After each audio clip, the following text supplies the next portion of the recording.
Hi hello இந்த வீடியோல India house பத்தி பார்க்கலாம். 1905ல லண்டன்ல ஷியாம்ஜி கிருஷ்ணவர்மா அப்படிங்கிறவரு இந்த இந்தியா ஹவுஸ ஆரம்பிக்கிறாரு. இந்த இந்தியா ஹவுஸ் ஆரம்பிச்சதுக்கான நோக்கம் இங்கிலாந்துல படிக்கக்கூடிய இந்திய மாணவர்கள் தங்கக்கூடிய ஒரு ஹாஸ்டல் மாதிரியும், அது மட்டும் இல்லாம இங்கிலாந்துக்கு எதிராக புரட்சி பண்ணக்கூடிய இந்திய புரட்சியாளர்கள் சந்திக்கக்கூடிய ஒரு முக்கியமான ஒரு மையமா இந்த இந்தியா ஹவுஸ் செயல்பட்டுச்சு. 1905ல Shyamji Krishnavarma Indian home rule society அப்படின்னு ஒரு அமைப்பை ஆரம்பிக்கிறாரு. அது எதுக்காக ஆரம்பிக்கிறாரு அப்படின்னா, அப்போதைக்கு இந்தியன் நேஷனல் காங்கிரஸ் என்னவா இருந்துச்சுன்னா, பிரிட்டிஷோட ஒப்பீனியனுக்கு லாயலா இருக்கிற மாதிரியான ஒரு அமைப்பா தான் இந்தியன் நேஷனல் காங்கிரஸ் இருந்துச்சு. அந்த இந்தியன் நேஷனல் காங்கிரஸுக்கு அகைன்ஸ்டா ஒரு அமைப்பு ஆரம்பிக்கணும் அப்படிங்கிறதுக்காக தான் இந்த இந்தியன் ஹோம் ரூல் சொசைட்டியை என்ன பண்றாருன்னா ஆரம்பிக்கிறாரு. இந்த இந்தியன் ஹோம் ரூல் சொசைட்டியோட ஹெட் குவார்டர்ஸா இந்த இந்தியா ஹவுஸ் செயல்பட்டுச்சு.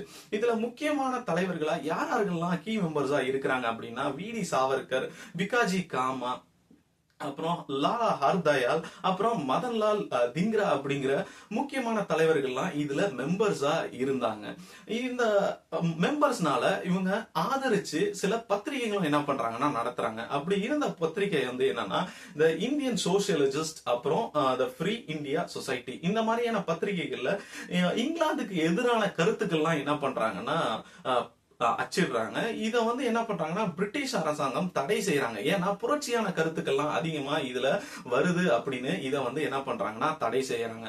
இப்படி இருந்த ஒரு இந்தியா ஹவுஸ் 1909ல என்ன பண்றாங்கன்னா டிசால்வ் பண்ணிடுறாங்க. இதை ஏன் டிசால்வ் பண்றாங்க அப்படின்னா, இதுல மெம்பரா இருந்த மதன்லால் திங்ரா அப்படிங்கிறவரு அப்போதைக்கு பிரிட்டிஷ் ஆபீசரா இருந்த வில்லியம் ஹர்ட் கர்சன் வைல் அப்படிங்கிறவரை சுட்டு கொன்னாரு. இப்படி சுட்டு கொன்னதுனால பிரிட்டிஷ் அரசாங்கம் இந்த இந்தியா ஹவுஸ பயங்கரமா என்ன பண்றாங்கன்னா கண்காணிக்க ஆரம்பிக்கிறாங்க. அது மட்டும் இல்லாம ஸ்காட்லாந்து யார்ட் போலீஸும் இன்வெஸ்டிகேஷனை ஸ்டார்ட் பண்றாங்க. இந்த சூழ்நிலையில இங்க புரட்சியாளர்கள்லாம் தங்க முடியாத ஒரு சூழல் உருவாகுது. இந்த இக்கட்டான சூழ்நிலையில இதுக்கு மேல இதை என்ன பண்ண முடியாதுன்னா ஃபங்க்ஷன் பண்ண முடியாது அப்படிங்கிற காரணத்தினால இந்த இந்தியா ஹவுஸ் என்ன பண்ணிடுறாங்கன்னா டிசால்வ் பண்ணிடுறாங்க. ஓகே, இதோட இந்த வீடியோ ஸ்டாப் பண்ணிக்கலாம். அடுத்த வீடியோல வேற ஒரு இன்ஃபர்மேஷனோட பார்க்கலாம். Bye. See you in the next video.